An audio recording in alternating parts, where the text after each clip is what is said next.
Assalamualaikum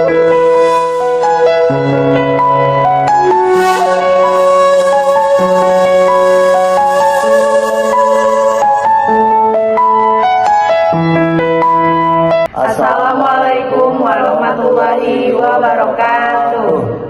Perkenalkan, nama saya Siti Padilla. Nama saya Siti Aulia. Nama saya Wildan Alwi. Di sini kita akan mempresentasikan tugas basis data tentang trigger. Penggunaan trigger pada Microsoft SQL Server. Di sini ada table of content penjelasan singkat mengenai trigger, kelebihan kekurangan, pembuatan tabel, pembuatan trigger, dan diakhiri oleh kesimpulan. Baik, kita langsung masuk saja ke poin pertama, yaitu penjelasan singkat yang akan dijelaskan oleh Wildan. 1. Penjelasan singkat. Secara umum, trigger dalam basis data adalah mekanisme yang menjalankan kode atau perintah secara otomatis sebagai respon terhadap suatu peristiwa yang terjadi pada tabel atau tampilan di database.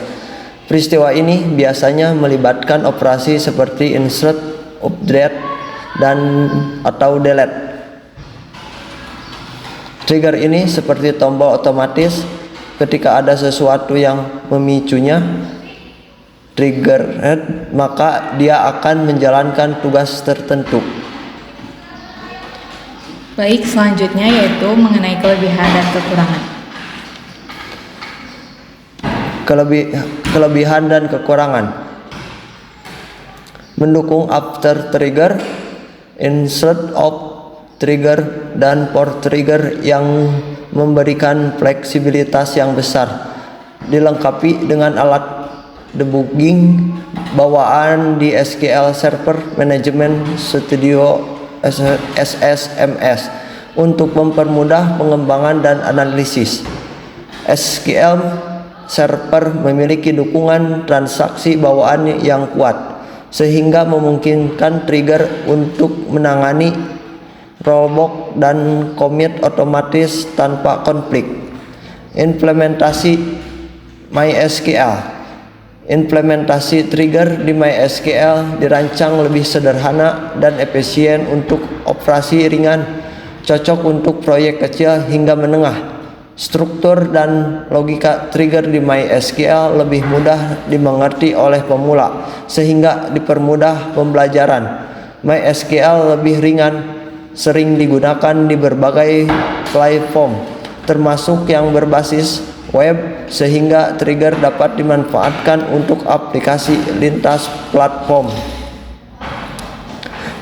Microsoft SQL Server. Trigger di SQL Server lebih kompleks sehingga sulit dipahami dan dikelola, terutama untuk pemula. Terlalu banyak trigger yang kompleks dapat memperlambat kinerja pada database besar. Untuk sistem sederhana, penggunaan trigger SQL Server mungkin terlalu berat dibandingkan solusi lainnya. Tidak mendukung instead of trigger, sehingga tidak bisa mengganti operasi asli, hanya ada before dan after trigger. Trigger di MySQL kurang optimal untuk database besar, dapat operasi intensif karena kurangnya pengoptimalan tingkat lanjut. Dukungan transaksi di MySQL tidak sekuat SQL Server, sehingga pengelolaan rollback atau commit pada trigger lebih rentan terhadap error. Lalu di sini ada pembuatan tabel. Di sini ada kodenya.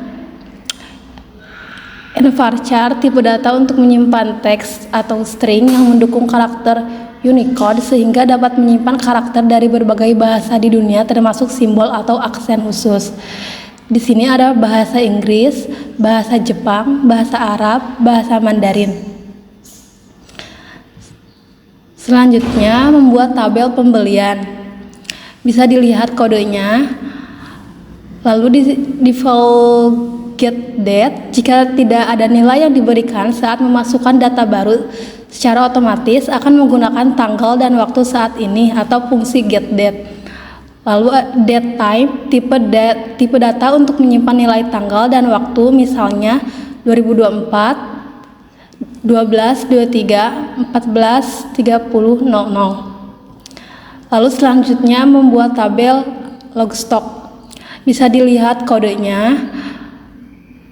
Cek keterangan in, tambah, kurang, aturan validasi atau constraint untuk memastikan nilai kolom ini hanya bisa berisi salah satu dari dua nilai tambah atau kurang.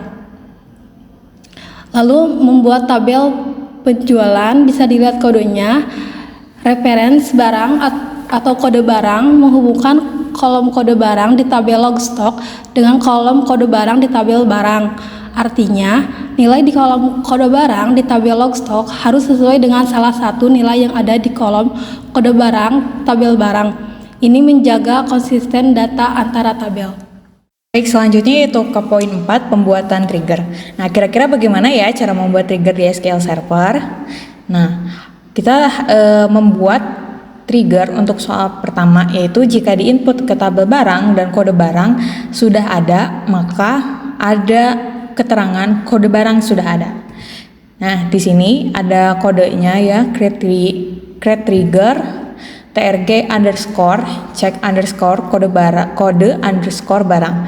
Nah, di sini ada instead of insert. Bisa dilihat ya di sini. Nah, berikut adalah penjelasan kodenya. Jadi, trigger ini dibuat bernama trg underscore check underscore kode underscore barang. Dibuat untuk tabel barang. Trigger ini akan bekerja setiap kali ada upaya insert data ke tabel tersebut. Nah, jenisnya adalah instead of insert, yang berarti trigger ini akan menggantikan eksekusi standar dari operasi insert pada tabel barang. Alih-alih langsung menambahkan data, trigger akan memeriksa kondisi tertentu sebelum memutuskan apakah operasi insert dapat dilakukan. Lalu memeriksa duplikasi. Ketika operasi insert dipanggil, data yang akan dimasukkan sementara disimpan di dalam tabel virtual bernama inserted. Trigger ini menggunakan perintah berikut untuk memeriksa apakah ada duplikasi pada kolom kode barang. Jika ada, nanti akan muncul raise error, yaitu menghentikan eksekusi dan mengirim pesan kesalahan ke pengguna, yaitu kode barang sudah ada. Untuk angka 16 adalah tingkat keparahan kesalahan dan 1 adalah status kesalahannya. Selanjutnya yaitu membuat trigger untuk soal nomor 2. Jika diinput di tabel pembelian, maka stok barang akan diupdate atau bertambah.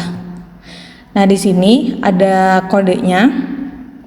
Di trigger yang kedua juga ada validasi untuk nomor transaksi beli agar tidak terjadi duplikat.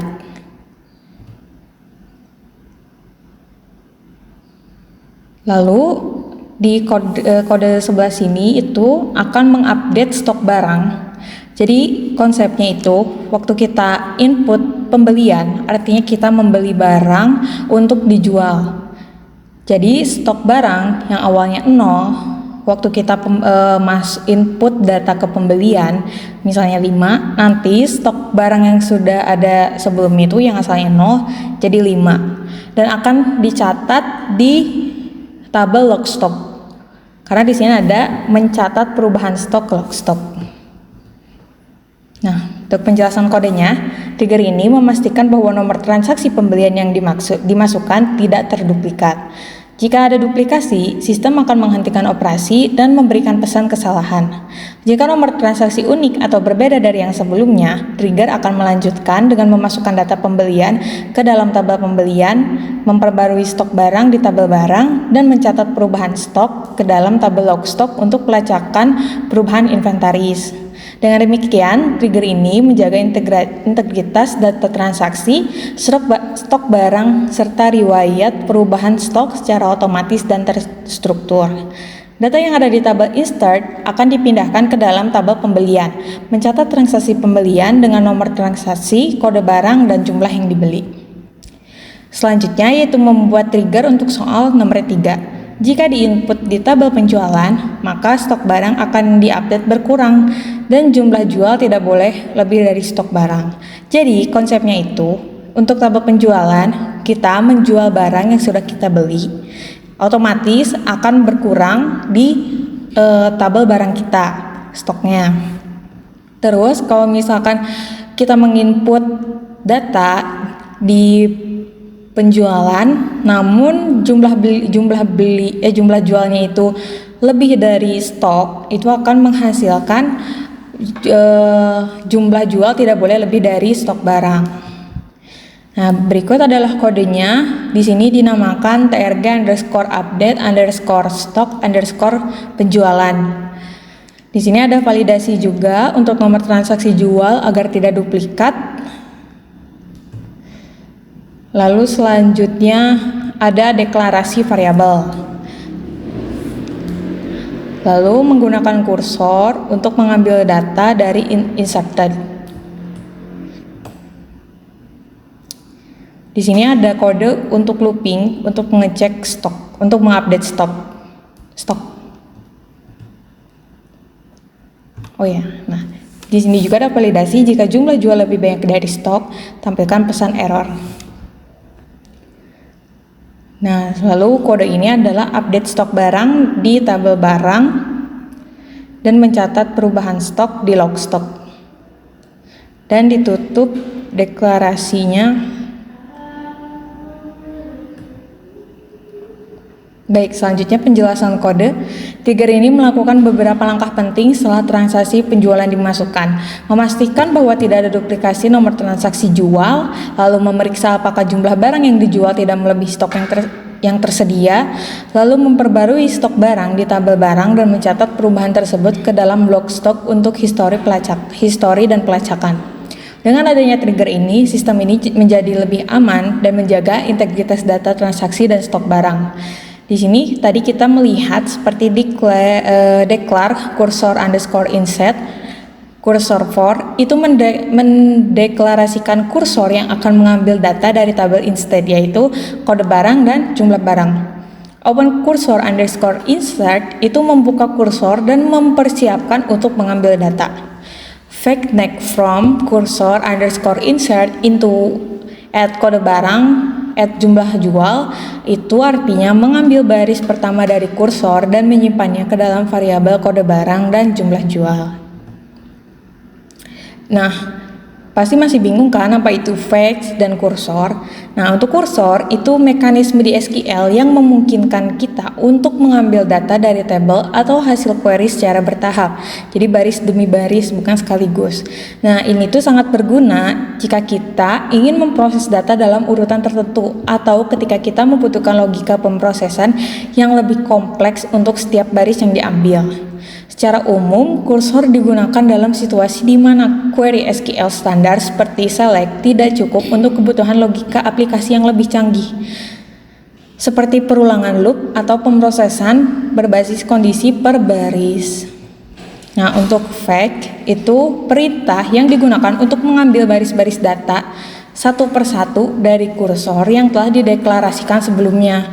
Setiap kali perintah fetch dipanggil, kursor akan bergerak ke baris berikutnya dari hasil query, dan data pada baris tersebut akan dipindahkan ke dalam variabel yang telah dideklarasikan. Untuk yang terakhir yaitu simpulan keseluruhan rangkaian pembuatan trigger.